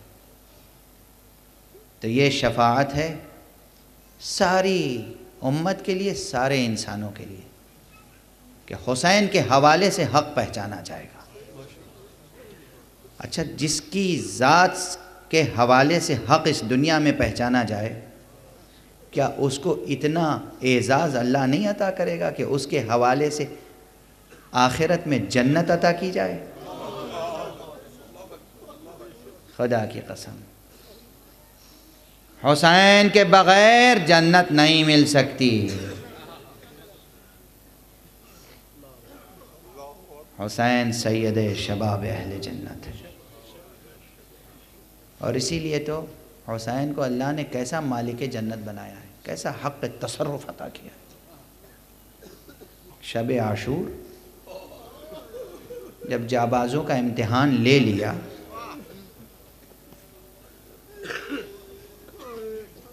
تو انہیں دعائیں دیں. کہنے والوں نے معلوم ہے کیا کیا کہا تھا سرکار سے؟ آقا، ایک جان کیا، اگر ہم 70 بار زندہ کیے جائیں اور 70 بار آپ کی محبت میں قتل کیے جائیں تب بھی آپ کا ساتھ نہیں چھوڑیں گے.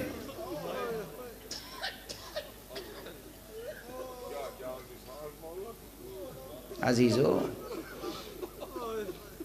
بزرگوں سے ایک روایت چلی آ رہی ہے اصحاب حسینی کی جانثاری کے حوالے سے. اصحاب حسین کو پہچان سکتے ہیں آپ؟ روایت تو بعد میں عرض کروں گا.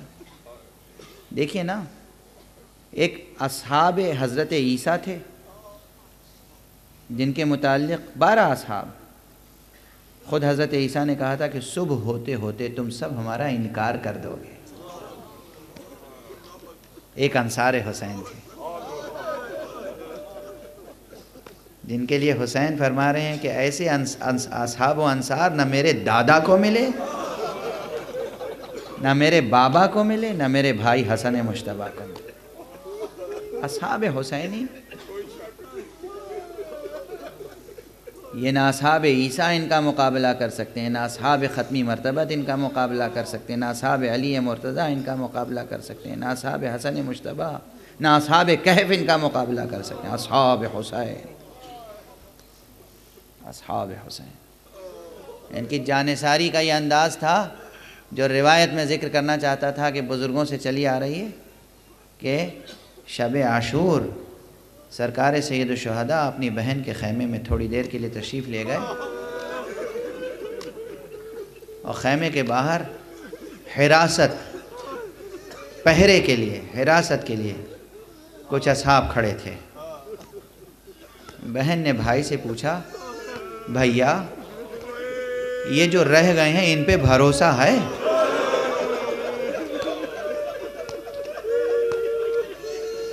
باہر سن لیا کسی نے، اور جا کے اپنے تمام ساتھیوں سے کہا، ہائے قیامت ہو گئی، غضب ہو گیا، ارے بنت رسول کو ہماری وفاداری میں شبہ ہو رہا ہے۔ سب کے سب آ گئے در خیمہ پر، اور آقا ابا عبداللہ کو آواز دے کر فرمایا، آقا یہ تلواریں ہیں اور یہ گردنیں۔ سیدہ زینب کو یقین دلا دیں، اگر ان کا حکم ہو تو ہم ابھی اپنے ہاتھوں سے اپنے گلے کاٹ کر سامنے رکھ دیں۔ یہ انصار حسین، یہ انصار حسین جب ہر طرح ان کو پہچان لیا، پرکھ لیا، امتحان لے لیا، آزمائش کر لی، تو ایک مرتبہ کہا، اچھا اپنے مقامات دیکھنا چاہتے ہو، اپنی منزلیں دیکھنا چاہتے ہو؟ مالک بہشت حسین نے، مالک بہشت حسین نے کہا دیکھو اپنی منزلیں۔ اصحاب نے اپنی منزلیں بہشت میں خود دیکھی آنکھوں سے اس دنیا میں رہتے ہوئے۔ یہ ہے حسین، یہ ہے حسین۔ جو حسین اس دنیا میں بہشت کا منظر دکھا دیں، آخرت میں کیا وہ حق شفاعت نہ رکھیں گے؟ حسین کا مرتبہ بہت بلند ہے۔ حسین کی معرفت کائنات کے ذرے ذرے کو ہے، حیف ہے کہ انسان کو معرفت نہ ہو۔ بعض کتابوں میں ایک عجیب و غریب روایت میری نظر سے گزری کہ جب 11 محرم کو قافلہ لٹا ہوا کربلا سے چلا گیا تو وہاں پر ایک اور قافلہ آیا، ایک نصرانی راہبہ کا قافلہ آیا، اور اس قافلے نے فرات کے کنارے قیام کیا۔ راہبہ نے قیام کیا، اپنے ساتھیوں سے کہا کہ اپنے جانوروں کو رہا کر دو تاکہ دریا سے پانی پی لیں، استراحت کر لو، آرام کر لو۔ کچھ دیر نہ گزری تھی کہ سب ساتھی واپس آئے اور راہبہ سے کہا کہ یہاں قیام نہ کیجیے، کہیں آگے بڑھ جائیے۔ کہا کیوں، کیا بات ہے؟ کہا اس بن میں بڑی وحشت ہو رہی ہے۔ کہا وجہ کیا ہے؟ کہا جانور تک اس وقت دریا میں پانی نہیں پی رہے، حالانکہ پیاسے ہیں، حالانکہ پیاسے ہیں مگر پانی نہیں پی رہے ہیں۔ ایک مرتبہ اس نے کہا نہیں، پھر تو تحقیق کرنے کی ضرورت ہے، جاؤ دیکھو کہیں کوئی پیاسا تو نہیں ہے، کہیں کوئی راستہ بھول تو نہیں گیا ہے، بھٹک تو نہیں گیا ہے۔ بکھر گیا اس کا قافلہ، کچھ دور گیا، دیکھا ترائی پر ایک لاشا پڑا ہوا ہے جس کے بازو کٹے ہوئے ہیں۔ کچھ دور اور آگے بڑھا، دیکھا چند لاشیں ہیں جو گھوڑوں کی ٹاپوں سے پامال کیے جا چکے ہیں۔ یہ ریزہ ریزہ لاشیں، مگر ان پر پرندے سایہ کیے ہوئے ہیں۔ کچھ پرندے ہیں جو پر پھیلائے ہوئے ہیں، کچھ پرندے ہیں جو فرات میں جاتے ہیں، اپنی منخاروں میں پانی لاتے ہیں اور کٹے ہوئے گلے پر قطرہ قطرہ پانی ٹپکا رہے ہیں۔ وہ سر و سینہ پیٹتے ہوئے آئے اور آنے کے بعد کہا ایسا لگتا ہے اس بن میں سلیمان کا لاشا پڑا ہوا ہے۔ اس نے کہا خبردار